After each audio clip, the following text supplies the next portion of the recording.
Peter, this will be fun. Can I reenact something that happened just 7 days ago? Oh, yes. That was just a week. Some would say about a week. Yeah. This will be a real theater of the mind, but here we go. All right. I was sitting outside in a socially distant writing session with my writing partner, friend of the show, Johnny G.D. Giacalone, Excellent. when a bee, an adorable bee, flew by my face. And as I'm an adult, I calmly waved it away and went on with my writing. I didn't do that, Pete. I got that slightly wrong. No, what actually happened was I screamed, get out of here! Fuck off, nature! And that was like my instinct was to scream, get out of here, F off nature, while like wild. And that was a bee, Pete. As you reminded us in just an episode or two ago, we live in a world of murder hornets and what were they, manslaughter worms? They were, what was that? They were hammerhead murder worms. And yet I'm still treating bees like they're air sharks. Like it's very embarrassing to say the least. And so during our podcast of anxiety, sometimes we every now and again like to share something that might help mitigate our anxious or fearful feelings. So I looked up bees because I know bees are super important to our environment and vital and stuff like that, right? Sure. You want to see what I found, Pete? Yeah, I'd love to. Look at your screen, please. What's that, Pete? Pete. What are they doing? Because what they're doing right now is something that I thought only humans did. Certain species of bees take naps in flowers after they get all pollen drunk. This is true. Actually, in your state, a photographer in Portland took this picture.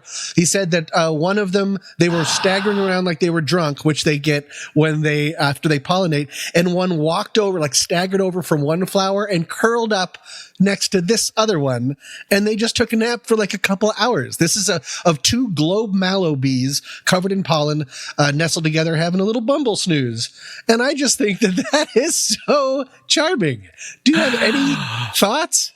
I don't know how to have thoughts about something as adorable as that. I just don't. Right? That is absolutely fantastic. If you have a podcast, put it somewhere? If you have a podcast app that will support it, look at it right now because I'll change the artwork on the show to this because it's that good. And we'll put a link in the show notes if you don't. Fantastic. So anyways, crazy. My day started with F off nature, and it ended with bees taking naps in flowers. And I don't have anything else to say about that, Pete. How do we do a show about poop after that? Well, we're about to find out.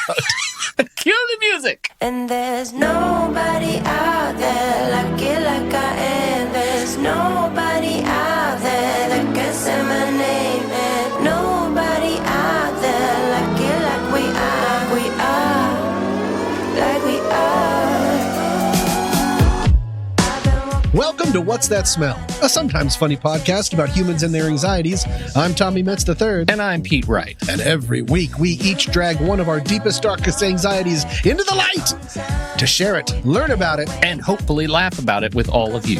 Now is the time to reach out to us. Send us the story of your anxieties to somethingstinky@whatsthatsmell.net. Again, somethingstinky@whatsthatsmell.net. You can be as anonymous as you want, and we will talk about it. Pete, anything else to add? Become a panic pal. Get a sticker. More later. Wow. Okay, we'll talk about that later. But in the meantime, I'll go first.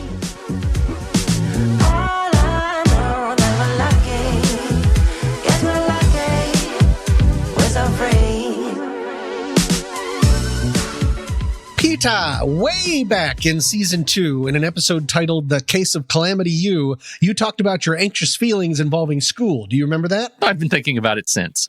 Ever since? As you listen to that when you're trying to go to sleep? Yeah, every night. I remember telling you about the common anxiety dreams I still have to this day about searching for a class I can't find, to take a test that I'm not ready for.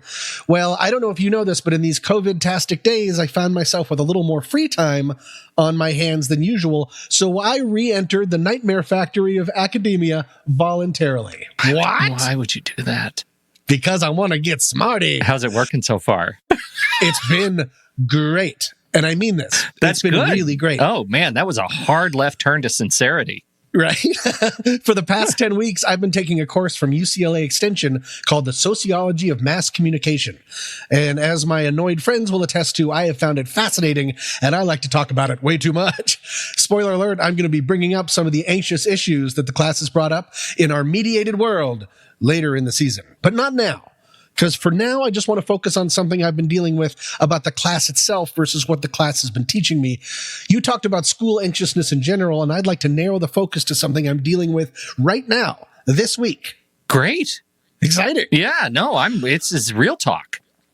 Bees, Pete. No, we already did bees. This isn't about bees. Pete, how do you feel about writing papers? When was the last time you had to write an academic paper? Do you remember your feelings about it? Yeah, I'm much more of a fiction guy. No sources. Sources trip me right up. If I have to tell, you just want to free write it? Yeah, I just want to lie.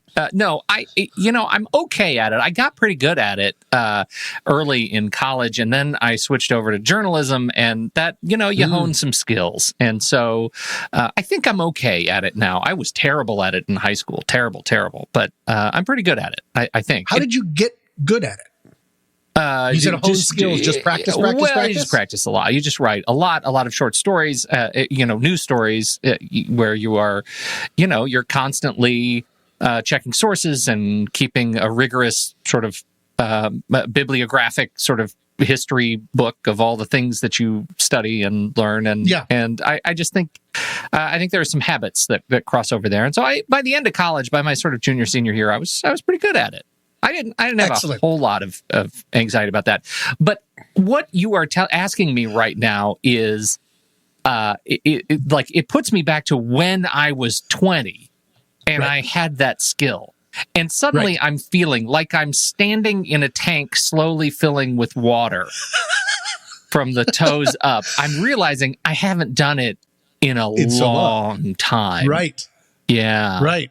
Yeah. No, well, Let me give you my quick backstory. I was a humanities major with an emphasis in English, so my entire life was papers in college. Yeah. I don't remember them giving me a ton of stress because as an English major, that's just sort of the natural order things. But I have a paper for this extension course due in less than a week. It's actually due on Monday. And it is stressing me out. This will be the second paper that we've had to write for the course. And my approach avoidance behavior is through the roof. And I'm procrastinating getting started on it in a way that I haven't been doing for the course as a whole. I've been really attaboying and running at this course full speed. And I'm not sure why I'm so incredibly stressed out. I'm doing very well in the class, and I got 19 out of 20 points for my first paper, and I'm taking this class for my own edification. I'm not doing this to become doctor of sociology of something. That's not a thing. Yeah. I guess well, no, it absolutely is a thing. A doctor of sociology, but that's it not what shows you're not a candidate for it yet, but okay. I'm really struck out. Yeah. Oh no, my thesis. My oral defense is this afternoon. Anyways, I'm taking it for my own. So all of that to be said, the risks could not be lower.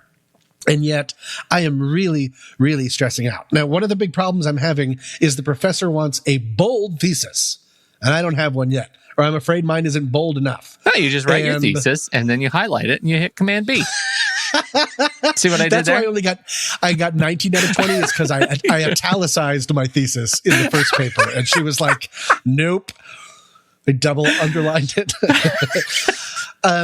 So now that you know that because it feels like a muscle that I hadn't used. Yeah. And I was just sort of, but the fact that I've already written it, I just don't know why this one is so hard. I got it. I can at least talk to you about why it's giving me anxiety right now, and I can't stop twisting on my wobble board. Okay, go ahead. Because even though you've already written a paper, because your enthusiasm and excitement when we've talked about your class before over the last couple of weeks has all been rooted in how enthusiastic you are about the material, about reading and ingesting and taking it all in. It's like so great to be exposed to all these wonderful things. And it has been a significant amount of reading. But there's a lot of joy that comes from like learning and being exposed to these new ideas. Huge. It's great. And when you have to write a paper about it, you have to demonstrate that you have actually engaged in it, that your brain is capable of taking all this in and regurgitating these ideas in a way that other people can understand, other people who are professionals in the field. And I think more so than a test, which is just like, writing facts, right? An academic paper like this is asking you to demonstrate integration, and that is terrifying, because what if you can't? What if you don't? What if you aren't? That paralyzes me as an adult. Like, right. When you already live with anxiety and you feel like the system that you have to trust is a system you can't trust yet, like, you don't do it enough to demonstrate that you have any capability at it. And I feel like that's terrifying. That would immediately kick off late onset propulsion. Like, I would do what you're doing, and I would wait until midnight the night before, and then I would start writing. Yeah. And then it's like a rocket ship. Actually, that's what happened with my first paper is, again, I did well on it, and I liked the paper, but I did it all in one day. Yeah. The day that it was due. And so I so ran out of gas that my conclusion, what we had to do is we had to compare in depth 4 different news sources on the same day at the same time, and talk about like depth, coverage, variety, all of this stuff. Mm-hmm. And the paper was about, I think, 13 pages long, maybe. And my conclusion was maybe half a paragraph. And it pretty much said, well, that's the news. Like, I ran out of gas so significantly. The academic equivalent of jazz hands. Totally. Yeah, I think my last paragraph said, look behind you. And then I was just like, and then I just ended the paper. But luckily, she overlooked the fact that the conclusion was terrible. No, what you're saying makes a ton of sense. And even while you're saying it, I came to a realization. I think I'm trying to accidentally tie everything together. Yeah. And it's a 10-week course we have read notebooks and notebooks and notebooks full of stuff. And so maybe I'm feeling like I'm taking the words bold thesis as a little bit too strong. Yeah. Actually, I looked something up. I looked up things to try to help myself about writing anxiety. Spoiler alert, there is a ton out there, so I am not alone. But the idea that I was afraid that my thesis isn't bold enough because I don't really have one, this connected to something I read in an article from the Writing Center from the University of North Carolina at Chapel Hill. They say writers can seek, quote, flow, which usually entails some sort of breakthrough followed by a beautifully coherent outpouring of knowledge. Flow is both a possibility. Most people experience it at some point in their writing lives, but it is largely a myth. Inevitably, if you write over a long period of time and for many different situations, you will encounter obstacles. That's very helpful for me to read because it reminded me I've been wrongly waiting for this earth-shattering revelation to pop into my brain, and I will rewrite sociology and everything to just flow out of me, and that puts a lot of pressure on myself for an unrealistic situation. That's usually just not how it works. Truly. Writing, I remember this experience in graduate school. Like the whole issue of writing academic papers at a high level is it has to happen one sentence at a time. My experience is if I find flow, I've also unearthed a lot of crap. Like, I write page after page very beautifully, quickly, and the result the next morning is, that's terrible. That's nonsense. Right. Writing is crafted, and it doesn't, like the writer once said, true writing doesn't begin until editing.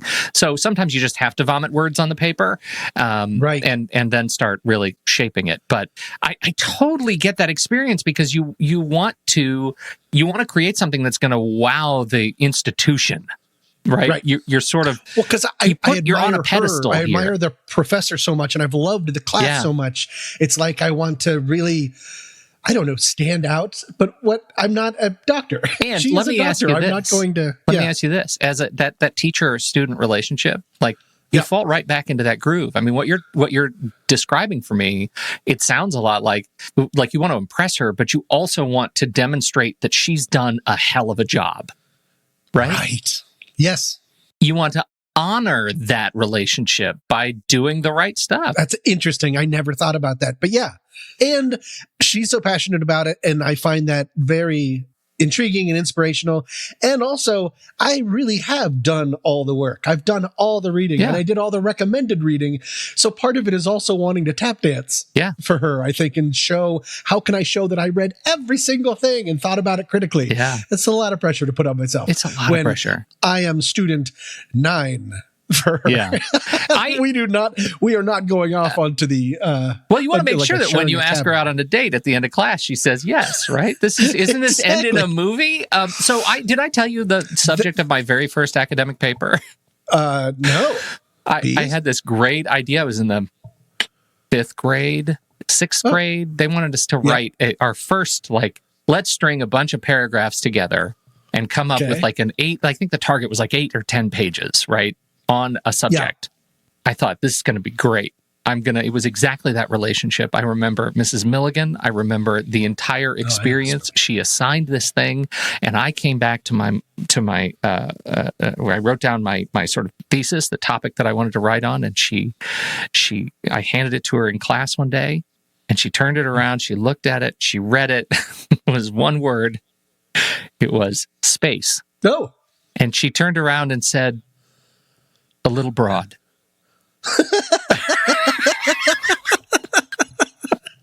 Yeah. And I had to go back home and workshop it with my dad, and we came up with, I think, a better, yet still incredibly broad topic, which was the Apollo space program.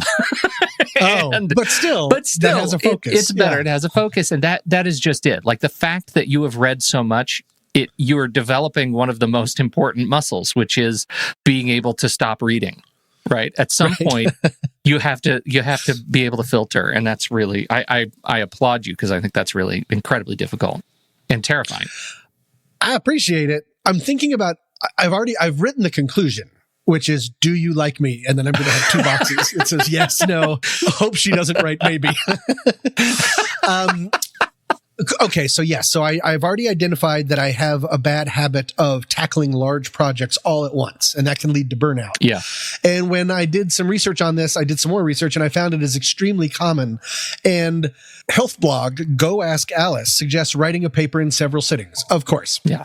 That makes sense all in the world, and I'm going to be doing that. I already have plans for how to space it out. They they had a whole bunch of different things, but I had 2 more just in case anyone, if we have students that are listening to this, or if anyone has a big paper. These are 2 things that didn't really occur to me, and so I thought I'd share them if that's okay with you, Pete. Sure. One is actually one that you just said, that sometimes you have to vomit up words, your favorite word. Start writing even before you can envision your entire argument. Getting words down on paper may help you come up with the rest of your writing assignment. Try free writing or diagramming to inspire ideas. You already came up with that, and that's exactly true. I need to do it step by step. And most importantly, I need to start. And this other one is so obvious, but it has literally never occurred to me. And I wanted to see if this was just like, oh, of course. Compose different parts of your paper in order of ease. You're not required to write in sequential order as long as the final product is well organized. Yep. Some find it helpful to start with the sections that come naturally and move towards the more challenging parts. That has never occurred to me. Really? I've never written a different part of a paper and then I've done that when revising, revising certain parts, but I've always written a paper start to finish. I kind of thought like that's how you have to do it. Let me tell you, I think, and I think this is another one that I picked up in journalism school. So two tricks I want to give you. Number one is, I would just say, even if you don't know what the easiest parts are versus the hardest parts, just start with the meat of your paper first and write your conclusion and introduction at the end. Right? So you write the whole meat of the paper, write your conclusion, and then go back and write your introduction. I think it's incredibly challenging. Once you've done this, it's hard to imagine writing an introduction first because you don't know what the paper ends up being about until you've written it. Then you go back and write an introduction, and it's like, chef's kiss perfect, because you've already written the paper. You know what the hell you're introducing. So that's number one. And number two, if you have this opportunity, I don't know if Foster is available, but if you have the opportunity, and this is one of the hardest things that you can do in editing, once you write the meat of your paper, have somebody else read it aloud to you, right? Read it aloud to me. aloud to you, because I promise you, your ears are far better editors than your eyes. And when you hear your words read back to you, just have a little notepad and piece of paper and take notes on things you want to edit. And don't ask this other reader to make any judgments at all, because what the hell do they know about sociology? Just dictating. Just right. read it. Just read it. And occasionally you might have to say, hey, stop and read that back again. Make sure it flows well. Make sure you'll hear typos. You will hear typos that your eyes will not catch. I promise you. I promise you. It's an amazing, amazing thing, particularly for academic writing. And I think it's, it's really good. Huh. Look at that. Right. You didn't even think that old Pete would have any insight into this stuff, did you? You thought, old Pete, he just gets on his old horse and rides around a shack. You can't get the horse out of the shack. It's been in there forever. It's a shack horse. Well, this has been very helpful, and I was expecting to be doing the teaching, but the teacher became the student. So thank you very much, Pete. And I think I have a bold thesis now. I think I've decided on one. It's going to just be a picture of bees taking a nap in a flower, and then the word discuss. Weird. Nailed it in one.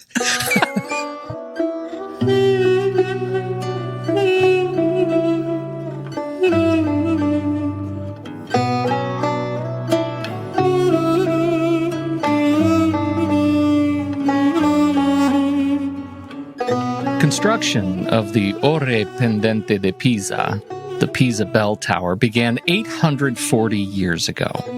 It's a freestanding bell tower of the Cathedral of Pisa, known not for its incredible design and cylindrical structure. No, this tower is known for its nearly 5-degree lean. That's right, the Leaning Tower of Pisa. It's like the Hunchback of Notre Dame saying, "Man, I'm a man. Do you hear me? I'm a man in here." We know you're a man, Quasimodo, but you just can't argue your most defining feature. It's written on the tin.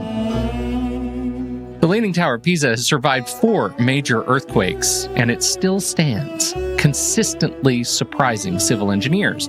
Surface restoration has been ongoing, though, with 100-year stretches of no work at all.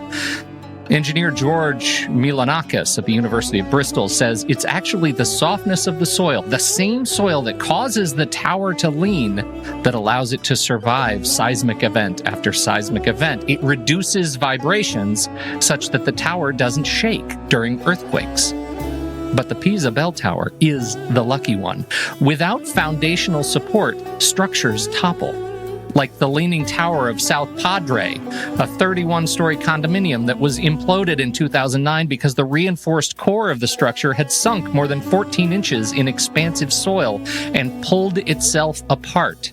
Or how about the Transcona grain elevator, a storage facility used by the Canadian Pacific Railway? Built in October 1913, the structure didn't last a single day before it started to collapse slowly into the ground, twisting itself over 27 degrees across its axis. Then there was the 13-storied building in Shanghai. The building completely collapsed, falling sideways rather than imploding. Investigators think the foundation failed when another project, an underground parking garage construction site, failed to take into consideration pressure differences and caused a section of the tower's flood wall to break apart.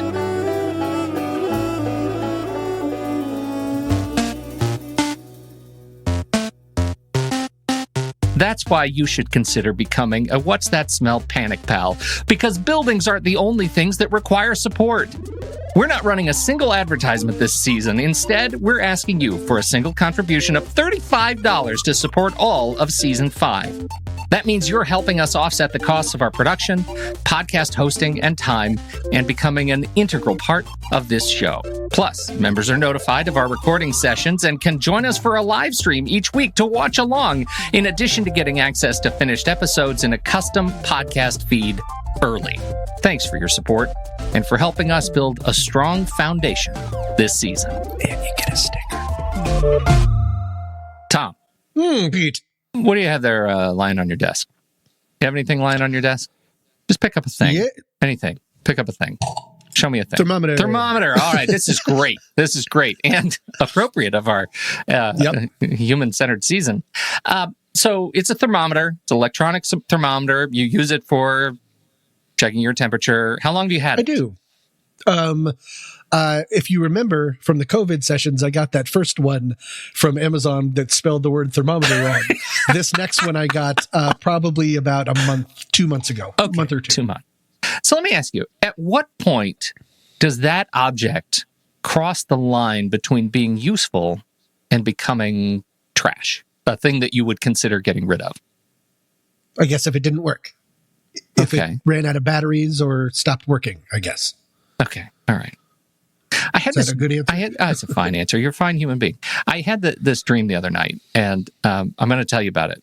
I actually had the opportunity to join a psychotherapist who does dream work on another podcast, and just pulled me apart. It was crazy. And so this is a dream that I had, and I used the same sort of exercise that I used with this dream therapist, and it's amazing to me kind of what just happened. So I want to tell you about the dream. I was, my whole family, we were here in my home, and every time we would leave the home, we would clone ourselves. And so when we'd come back, there would be two of us. Ooh. Yeah. And this happened over time, and suddenly we realized that we each have to take the responsibility of disposing of our clones so that there's only one of us, because the house can't sustain that many people. And so we each had to kill our clones. And my son took his clones and pushed them off the roof of the house, and over and over and over, just walking like lemmings off a cliff. And my daughter was literally slashing her clones' throats, wrapping them up in old towels and duct tape. And the last thing I remember is her screaming, "I'm out of tape. I'm out of tape. I need duct tape." And because I don't remember how I was doing it. I don't remember how my wife was doing it. I just know that there were a lot of us around, and the house was filling up, and we had to kill our clones. Okay.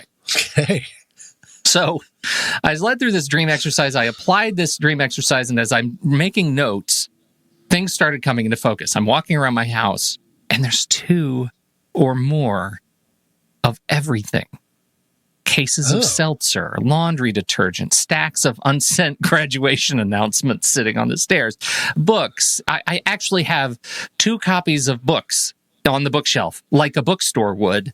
Why do I have 2 copies of books? In this case, it's like, I don't know. I ended up buying 2 or 3 copies. They were autographed copies or something, but I haven't given them away yet. And they're just adding up. It's just more stuff in my house.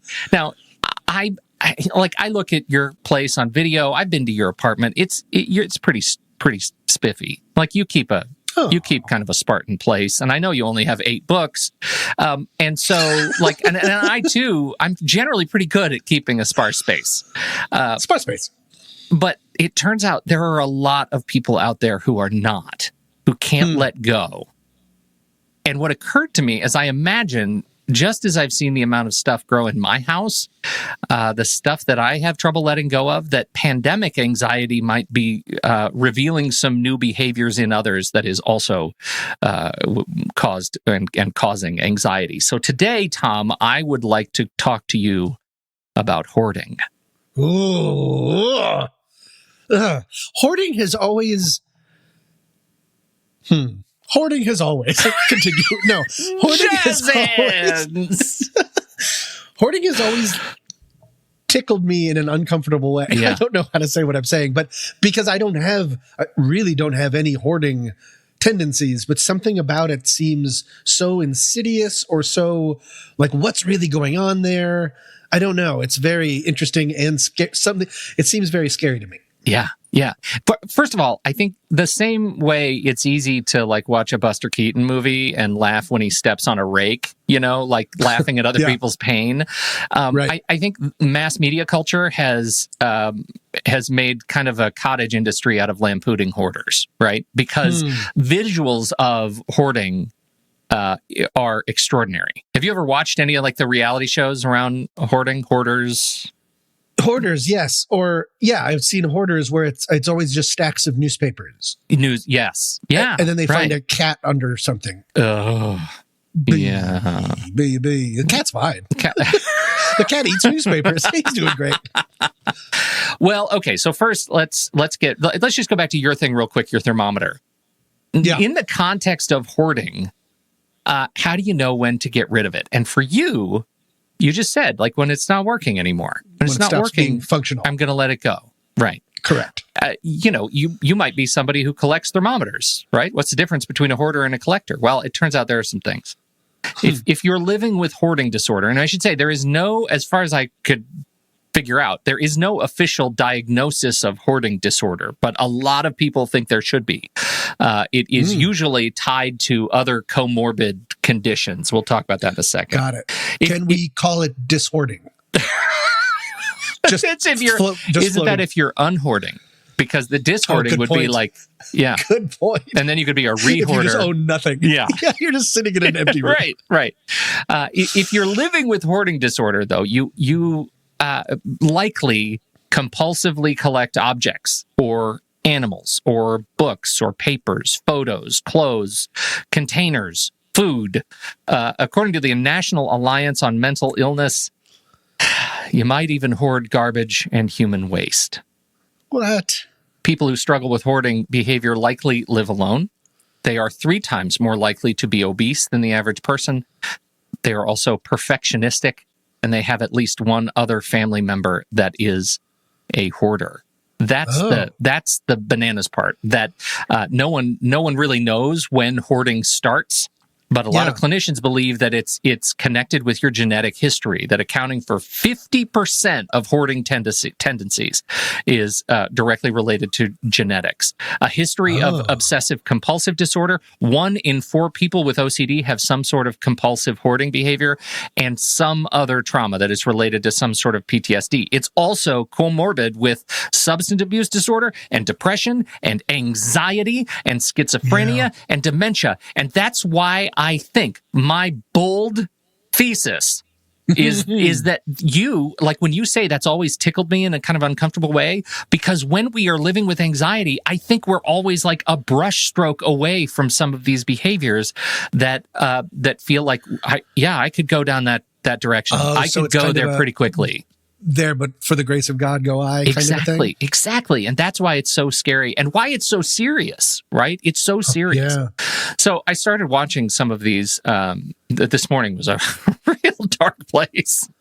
So I'm prepping for this because I'd already looked up all the research. So I thought, I've never really sat down to watch these hoarding shows, right? They've never really been something that I thought would appeal to me. And so I started watching some British ones. Jasmine Harmon on the Only Human show. I think it's a BBC show. And she did a Biggest Hoarders documentary and has done several since about helping hoarders. Her mother was a hoarder and she spent a lot of time investigating this.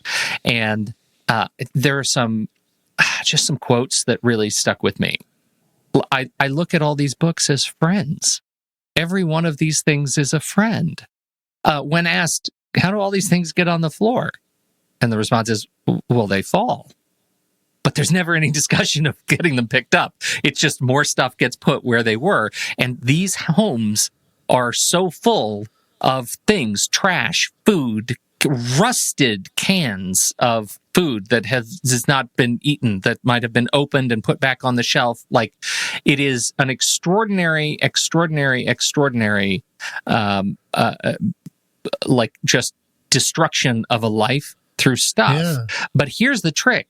All of them have the same sort of scenario, that the people who are dealing with hoarding have developed a relationship with objects as fast and as deeply as we develop relationships with other people, right? And animals too, right? You have people who hoard animals and thereby end up neglecting animals horribly because there are too many animals. Because there's too many. Yeah, there are too many animals. But I get the idea. I shouldn't say I get it. It's more accessible to me having that behavior towards an animal, towards a living thing that you're getting from. Towards cans or newspapers, I can't make that connection. I don't know if the connection is in there, but there was one gentleman who had kind of a behavior that I could really relate with. And he had been a hoarder for decades, and his house was a disaster. He couldn't move. He couldn't walk up and down the stairs safely. Every step in his house was stepping on garbage, paper, old food. So there was no exposed floor anymore. Just aisles and aisles of things. Walking into to the house with the wife, who is not a hoarder, but has been effectively enabling the hoarding behavior of her husband. Yeah. The reporter says, "What's in there?" It's a room. It's a doorway, and the room is completely full to the brim. It looks like a closet that's just been stuffed full. And the woman says, "Well, that's the living room. I haven't been in there in about 12 years." Right? I mean, it's just closed with stuff. You just can't get in there anymore. And so, the behavior, though, when talking about how to move through this and try to get control of it, is this gentleman kept saying, I understand. I know that I need some help, but I want to evaluate every single item before it leaves my house. Right. I want to make sure that I'm not giving up on a relationship. Right. That's the subtext. I want to make sure that I'm not selling something close to me, something close to my heart that is imbued with feeling, right? That I'm giving it some life. I'm anthropomorphizing it somehow. Right. And that's why I'm keeping it around. Are they related to memories? Possibly. Is it like getting rid of something is sort of, in a way, analogous to getting rid of part of yourself? Possibly. But what's interesting about it then is when you have the right kind of therapy, and they demonstrated some of this cognitive behavioral therapy that's going on in here.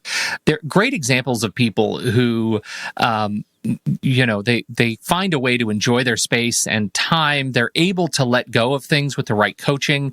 But this thing that stuck with me is they kind of ended on the money quote in this particular documentary. Is a woman who's a hoarder, and she said, I love having my family over at my house now. I love having them, be able to walk through my kitchen. I love being able to cook. And I love that I was able to get rid of all these things. And she takes a beat and comes back and says, "Oh, I'm still a hoarder." Oh. Yeah. Right. What? That there is an ever-present fear. It's like once an addict, always an addict, once an alcoholic, always an alcoholic, once a hoarder, always a hoarder. It is just you get this sense that any second she's going to find a coffee can and develop a very deep relationship with it and never be able to give it away. Wow. It's terrifying. Just the act of reading the statistics made me feel a sense of just, like, at the same time, a bereft, like, hopelessness about that, because some of this stems from the emotional psychological disorder of trauma and OCD and all these things that we live with, and some of it is exacerbated by consumer culture and like all of these things. Like I just can't imagine in the year 1200 that people were collecting spears and sticks as they're riding through the English countryside. I just don't imagine that they would be just a cave full of dinosaurs. No, it's like was Robin Hood a hoarder? I don't know. I have a hard time imagining that. But I do rob from the rich and keep it. God, you're right. Rob from the rich and put it in there. Rob from the rich and put it in there. King Richard was actually the first hoarder, and anyway, I think one of the things that also tickles within me is it seems like visual anxiety. Yes. In that when your anxiety is getting worse and worse and worse, it's all inside, and it can become unmanageable, or you reach a tipping point. Yeah. Having that kind of that amount, there's no floor left. You can't even go in that room. It almost seems like there's just too much to tackle. Yeah. Like, how do you even start? Yeah. And so maybe just it's almost just like denying something. That's really rough. Yeah. Well, and that is, it goes back to where we started, like looking, as I'm walking around my house, seeing two of everything, recognizing that I'm tickled in this kind of way, and the pandemic exacerbates that. Like, I start to feel like, oh yeah, I can see how I can see that there is a path from where I am right here to closing off my living room. Right? There is a path. I don't know that I'm walking on it right now. I'm aware of it, but I know what it feels like. I can put myself there and it's uncomfortable. I don't like it. And I think it's really scary, and it's very real, and it's not funny at all. We laugh because if we weren't laughing, we would be crying. Like that's pretty much it. So how do you feel? Are you feeling okay? No, I am feeling good. I was thinking how embarrassed I would be if my camera fell off and hit the desk and you just see piles of thermometers. And I'd be like, oh, my friends. I'm a collector. I'm a collector.